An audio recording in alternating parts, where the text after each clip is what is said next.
I found a thing this week that evidently was introduced in macOS 26.2 and got a further tweak in 26.3, which is why I found out about it, because I was reading about the things that were tweaked in 26.3. And that is a feature called EdgeLight. When you are using a camera, any camera, it doesn't have to be your built-in FaceTime camera. It can be a third-party camera. You see that little green globule in the menu bar show up with the camera icon, and you can click that.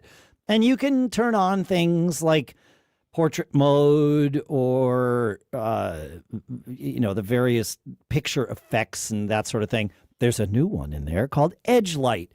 And when you turn it on, it puts a ring on your screen around the edge, kind of turning your screen into a ring light. And you can set the size, the thickness of the light, and also the color temperature of it. So more yellow, more white, to light your face when you are on, when you were using your camera. So video calls or recording yourself, doing whatever you're doing.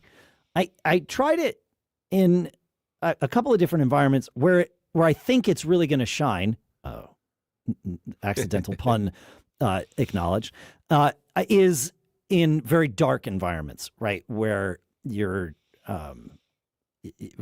where you need more light. When there was a lot of ambient light, I didn't notice, I could notice a difference, but it was a difference without a distinction. It didn't really matter. So, yeah, I don't know. But it's cool. Like, it's nice to know it's there. You were messing with it this morning, right, Adam? Well, I'm messing with it right now. Look. Let's see if I can look at your camera here. Yeah. Okay. Is it on now? It is on now. Okay. And full maximum everything. Okay. Oh yeah. But I'm pretty well lit. But you can see a subtle difference. Yeah. Exactly. Yeah. Huh. It's subtle when you're well lit. But the problem is that you now have this big white ring around the edge of your screen, and that might be there's a trade-off here. So, like, as I was using this, I thought, if I want my screen to light my face, why not use the what's the name of the thing where you can control the color temperature of the screen? The night shift.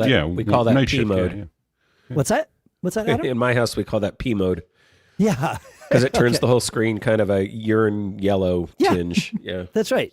But you can control it, right? You can turn on night shift and control whether your screen is bright yellow or now mine is like super orange, or it's not really on at all. So you could do the same thing, but you get to do it with your whole screen and not block your view. So I don't know. Wait, is that screen that's behind you, that's connected to your Mac? Correct. Did it change when I was doing that? Oh, yeah, it turned bright orange when you... Funny. Yeah, I have two screens. I have three screens connected to my Mac. For those of you that have ever watched the video of this, two of the screens are right in front of me. One is directly in front of me. One is off to my right, because that's kind of how I like to... And those are 27-inch screens, and they're beautiful.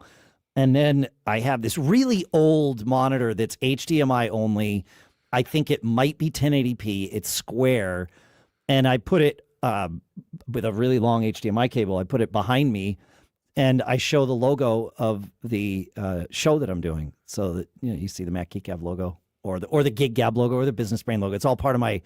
There is a terminal command, evidently, that you can issue to assign a background image to a screen, and I figured out what that terminal command was, or I searched it and found it, and now it's part of my Keyboard Maestro script. When I turn on a show, it just pops it on the screen. Yeah, it's the first thing. It was funny when you were doing that, it turned bright orange.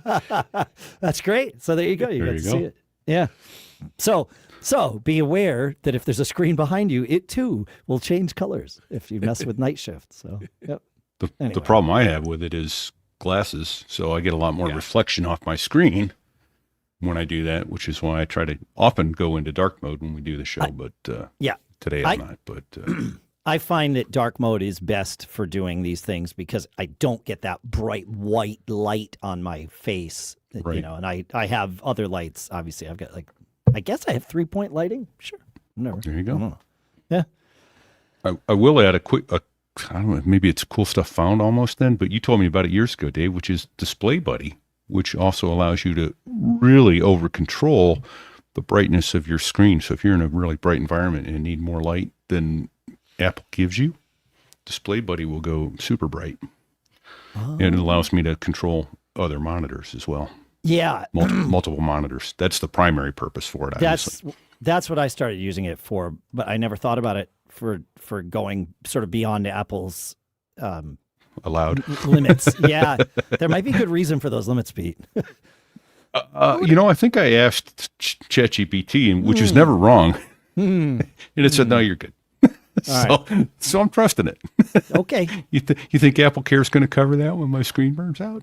Just asking for a friend. I don't, unless they listen to this episode, I don't think they're going to know. I have to imagine there's an iOS app that will let you use your iPhone screen as like a panel light also, I would think. So you could do like a side light or a key light or something with your iPhone. Just, like it throws up a color temp. Yeah. Just turn the entire front of it some color and then allow brightness control. Or even better, your iPad. Yeah. Right? Because now that's a big panel light.